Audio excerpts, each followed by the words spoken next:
A former NFL and Baltimore Ravens defensive lineman ripped the Ravens for their handling of the Justin Tucker situation. We talk about that, as well as Derrick Henry continuing to praise and go to bat for Lamar Jackson. All that and more coming up next year on Locked On Ravens.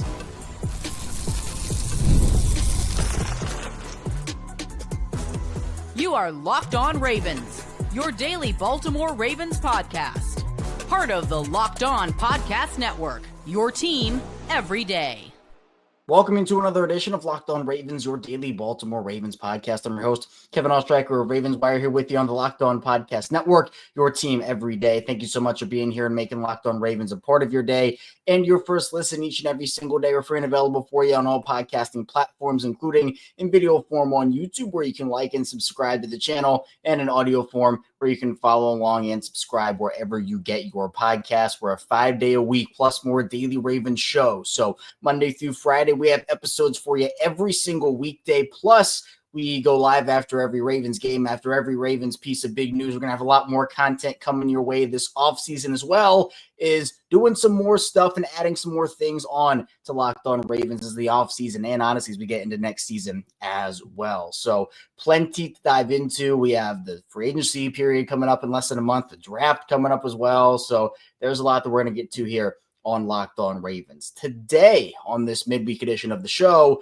the Justin Tucker situation has been one of the biggest storylines in the NFL over the course of the last couple of weeks, as new allegations pop up seemingly now every week or so. Nothing new to report on that front, no new allegations, but a former NFL defensive lineman and former Baltimore Ravens defensive lineman had a lot to say on how the Ravens are handling the Justin Tucker situation. So we'll talk about that in the first part of the show. Then we'll move on, talk about Derrick Henry just going to war for Lamar Jackson, going to bat for his guy.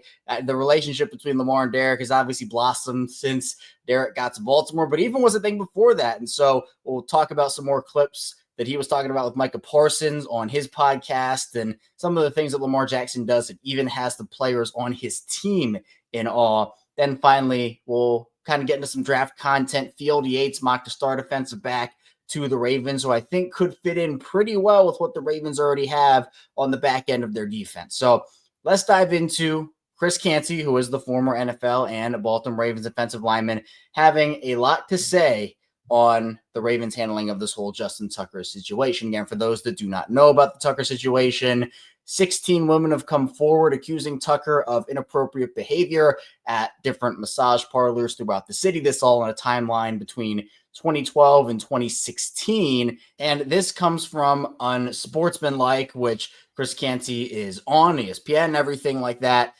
And there's a lot here. I transcribed, and I'm just going to read it out, and then we can talk about it. Canty says, "It's hard to ignore the sheer number of accusations when it comes to misconduct during these massage therapy sessions. We're now up to 16. It's an uncomfortable fact pattern. I can't sit here in good conscience and say that Justin Tucker should be absolved of any blame or any wrongdoing when it comes to all of this. When you have spas in the Baltimore area contesting that they banned you from services, it's problematic. I just referenced something that John Harbaugh said 3 years ago when he said the Baltimore Ravens as an organization have a zero tolerance policy when it comes to domestic violence, violence towards women. This was in response to Deshaun Watson's suspension. My only question right now is, with everything that has come out over the last several weeks on Justin Tucker, why is he still a member of the Baltimore Ravens? Why? If your organization has a zero tolerance policy, if you're seeing that the player is this close to these types of allegations, why are you entertaining Justin Tucker being on your team in 2025 and beyond?" So that was what Chris Canty said. We still have more to talk about. Canty still had a lot more to say, but this has been a point that a lot of people have made. And I know there are a lot of different things that have to still be unpacked with the Tucker situation. And as facts come out, we'll talk about those on Locked On Ravens. But the Ravens have taken a stance on issues, specifically really ever since the Ray Rice situation. And they have been very, very firm in the types of character they allow into the organization and the character that they don't. It's been very well known that the Ravens do have those policies. And I know that there's been like addendums here and like, is that really the zero tolerance, this, that, and the other? But again, we have seen it happen, right? We have seen and we have heard, and Chris Canty's right. John Harbaugh, when asked about Deshaun Watson, was firm in his answer there. And so for the Ravens to have that, and then, they did have a statement be released through reporters and whatnot. We haven't heard from him about the situation since. Chris Canty's argument here is, well, if the organization does have that zero tolerance policy and a player is this close to these allegations, then why is Justin Tucker still on the team? That's what Canty is saying. Canty also says, quote, I get he was an integral part of your team winning a championship. I get that he had a Hall of Fame type resume as a player on the field. But when it comes to this level of conduct, if the standard is so high in Baltimore, why is Justin Tucker still a part of this team? He also went on to say, quote, NFL teams have gotten rid of players for less. I'm not trying to disparage different positions, but what makes this situation a lot different than what we had with Deshaun Watson is that Justin Tucker is a kicker. He's one of the most decorated kickers in NFL history and likely will be a Hall of Famer, but he's coming off of the worst year of his career, and you have an uncomfortable set of facts that you have to contend with. There is a pattern of behavior here. Whether he did something wrong or he didn't do something wrong is yet to be determined in court of law, but his proximity to these types of allegations is enough to be deemed bad for business. If you have such a high standard, according to your own head coach, John Harbaugh, why aren't you cutting this dude today? You shouldn't be on the team. If you are true to your word, if there's any standard there, knowing there are 16 different allegations, why is he on your team? Cut your losses, move on from Justin Tucker. The legal process can bear itself out, and he deserves to be innocent until proven guilty in a court of law, but the NFL ain't court of law. For all the people who want to give Justin Tucker the benefit of the doubt, I get it, but that doesn't mean the NFL and the Baltimore Ravens specifically shouldn't step in and take some kind of action. So again, a lot of different things said here by Chris Canty, and the other point that he made, and this is going to be really interesting just to see how the Ravens handle it in general, because I don't know how long this process is going to drag out. I don't know if anything else is going to pop up, or when things do pop up, what is going to pile on to the already very lengthy and growing list of allegations. Who knows? I don't know the answer to that question. But when something is deemed bad for business, so the Ravens going to take action there. And I do think that, look, the allegations that Justin Tucker is being presented with right now in that whole situation, true or not, again, we don't know if this is true or not. You know, there hasn't been an investigation. The NFL is doing their due diligence. The Ravens are doing their due diligence. But what are the Ravens going to determine? Because there are multiple different avenues, and we've talked about this on other episodes of Locked On Ravens. Let's use an example. Let's say the Ravens keep Justin Tucker on the team. Let's say that they do their investigation, the NFL does their investigation, and they say, oh, we didn't find anything in that investigation that warranted X, Y, and Z. If they do that, there is going to be portions of the fan base, Ravens fan base, NFL fan base, sports fan base, that's going to be very unhappy with that. The Ravens might lose their reputation and, okay, well, this is the model organization, but, well, what did it find? What didn't it find? That's going to be a situation that could happen. Let's say the Ravens decide to cut him before the process is over and before any investigation is concluded or before there is clear hard-cut evidence or whatnot. Well, then you're going to have another portion of the fan base that's going to say, well, what happened to, innocent until proven guilty and this, that, and the other. That's why this situation for the Ravens, in my opinion, is pretty lose-lose in terms of the outcome of it, in terms of specific portions. And whatever side you're on with this, if you want Justin Tucker gone, if you don't want Justin Tucker gone, whatever it is, the Ravens are going to have to make a decision. Either he stays or he goes. Tucker could also retire. I think that is the win situation for the Ravens, but Canty is pretty much here saying the whole point about being bad for business and that, okay, the proximity to the types of allegations enough, whether he did something or didn't do something wrong, that point of it being bad for business is, would the Ravens have that reputation of, okay, they kept this guy on the team, and what would that mean for them? So there are a lot of different avenues that this situation can take. And I don't know if you've heard the last of it, but it is a point of, well, NFL teams have gotten rid of players for less. I think that's the thing that I guess resonated with what Chris Canty had to say, for me at least, is that is true. Whether something was done wrong by Justin Tucker or whether something wasn't done wrong, whether this is true, whether this is false, NFL teams have gotten rid of players for less, for accusations, for things that haven't been played out. And that is just the nature of the truth. And so, is this happening because as Canty says here, he was an integral part of the team. And, he was big part of winning the team the championship and Hall of Fame type resume and all of that. So the Ravens will have questions to answer. Obviously, there are going to be media availabilities coming up. Obviously, the Combine and some others as well, where we should hear from John Harbaugh, Eric DeCosta, et cetera.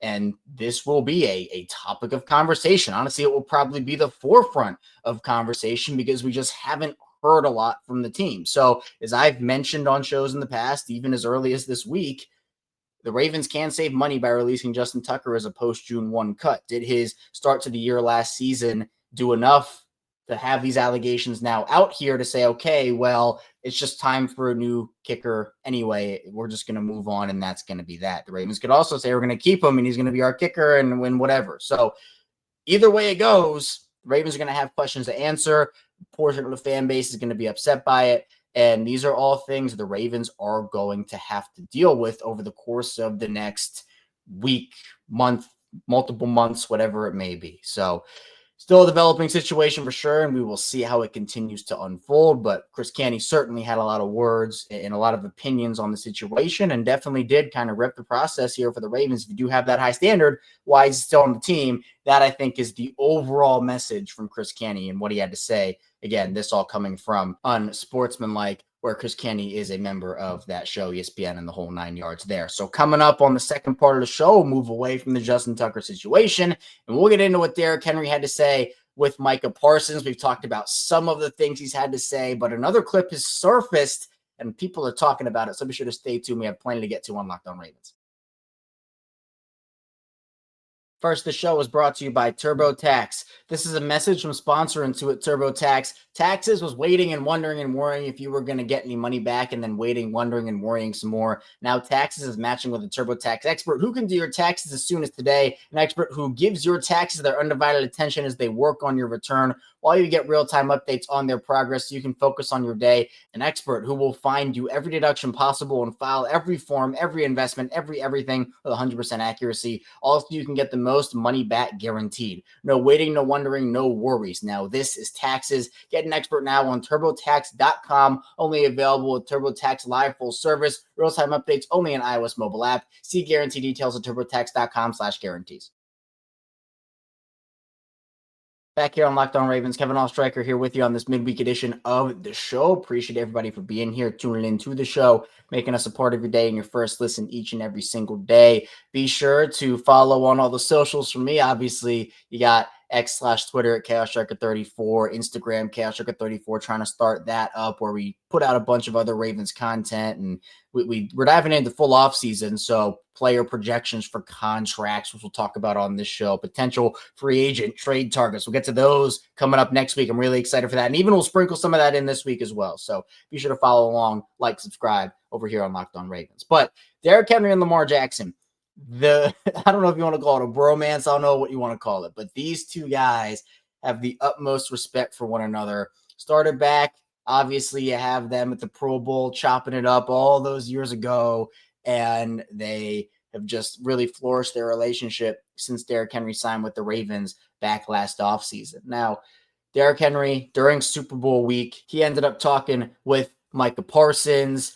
He had a lot of things to say about Lamar. Was praising Lamar, talked about the Ravens, his career plans, but Derrick has gone to war for Lamar this entire season, and someone that I think, honestly, both guys have developed just newfound respect for one another, as I said. So Derrick Henry, talking about Lamar with Micah Parsons, said, quote, "He's one of one for sure. As a person and a player, he's just different, bro. Especially we've got that scramble. You're out there, you're looking because you don't know where to go because you don't know what he's going to do. He's turned around, he's stiff arm, and he looks like he's getting down. He's back up. You get yourself caught just watching. You're like, oh, shoot, I've just got to try to get the ball." And so this is like the real Lamar Jackson experience. Like, this is what I imagine it is actually like, not just to play against Lamar Jackson, but to play with Lamar Jackson. That's why when you block for a quarterback like Lamar, it can be not more difficult, but it's just different because Lamar can be in the pocket 1 second, and then the next second he can be all the way over on the other sideline, or he's scrambling up the middle. And, if you're an offensive lineman, tight end, fullback, and you're turning around, you're expecting him to be in one place. And all of a sudden he's all the way over there. And that is due to his incredible improvisation abilities. But it's also different for the receivers, for the running backs, for the tight ends who are going out to catch passes, because you have to, you're doing a specific thing, you're running a certain route, you're blocking, and then you go and leak out in the backfield or whatnot.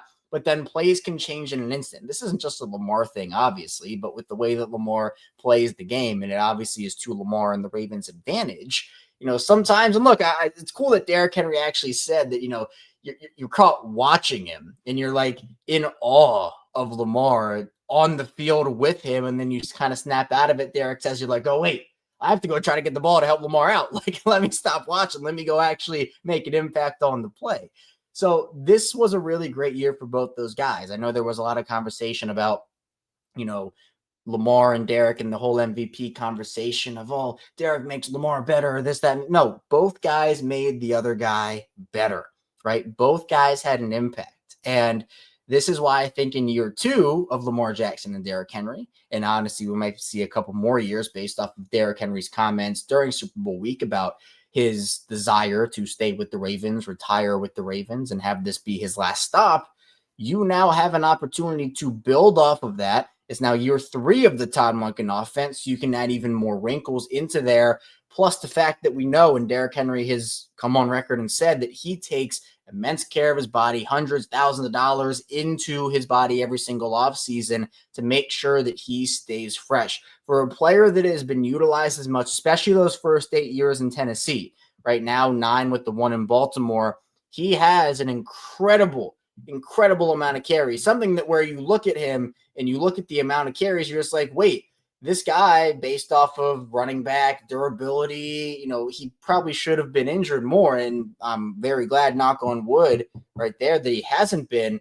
But Henry, over the course of his career, for a guy, you look at since 2019 for Derrick Henry, 303 carries, 378 carries, 219. That's the year he only played in 8 games.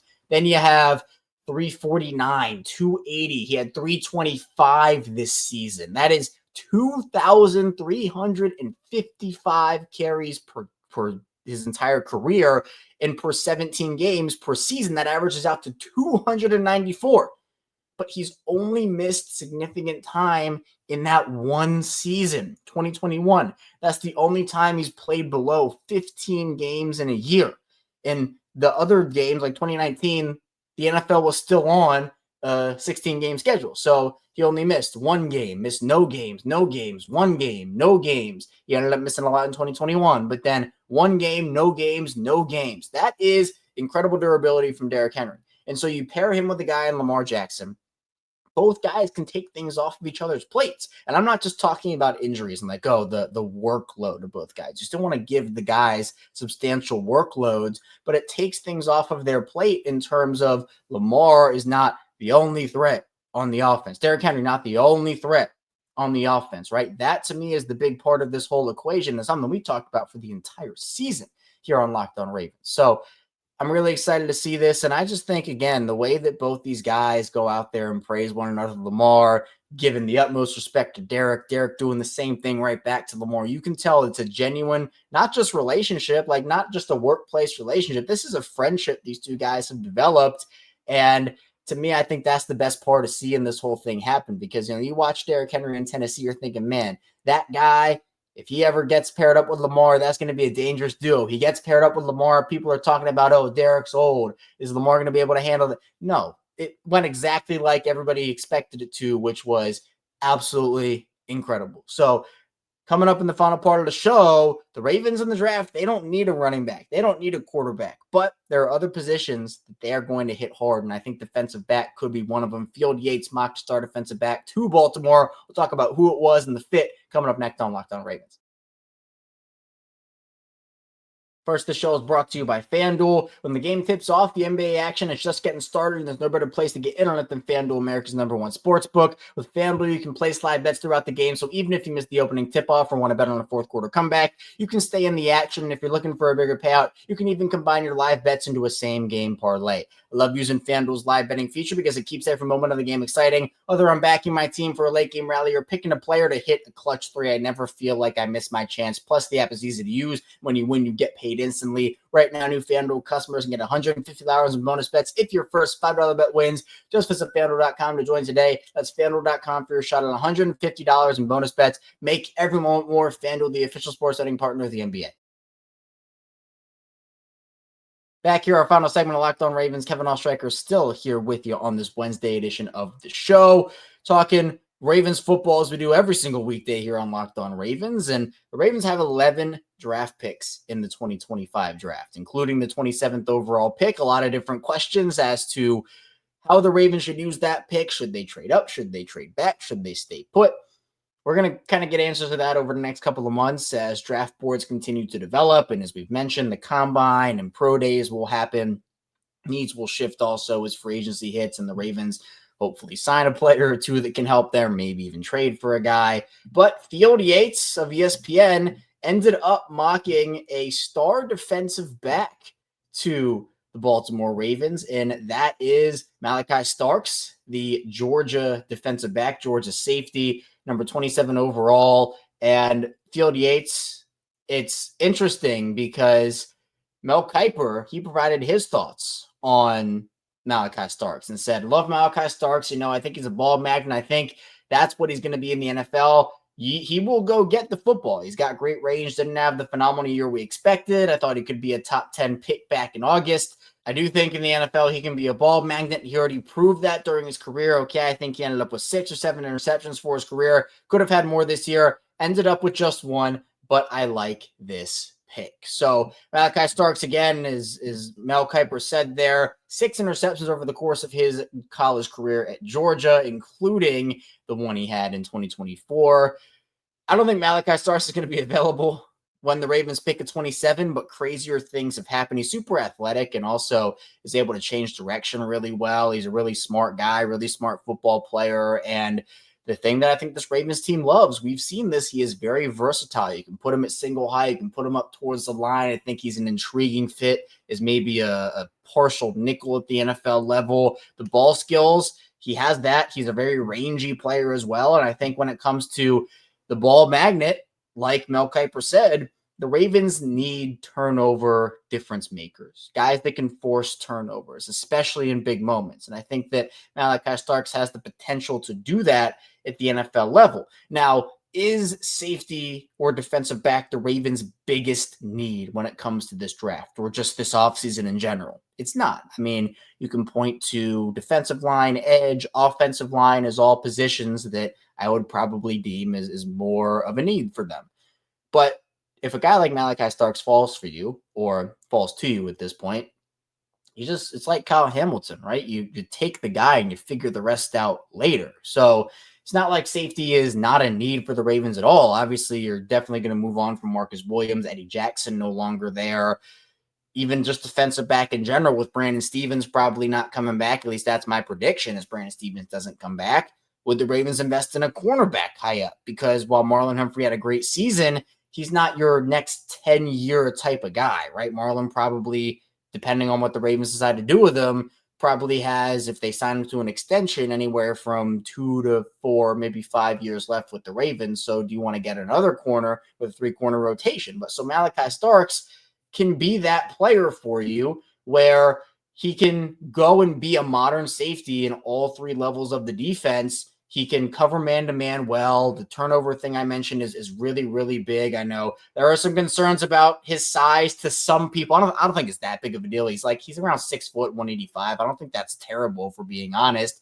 But durability and injury, I think, is something people are also a little worried about as well. But I think that this is a no-brainer pick for the Ravens if it happens and he falls to them. You could even make an argument they could trade up for a guy like Malaki Starks. So we know the Ravens do have that Georgia connection. We know they do. They love their Georgia players, much like They have had that Alabama connection for a long time. They got involved in the Oklahoma pipeline for a little bit. And obviously, I think Baltimore, if they were to get their hands on a Malaki Starks, just imagine that defensive backfield.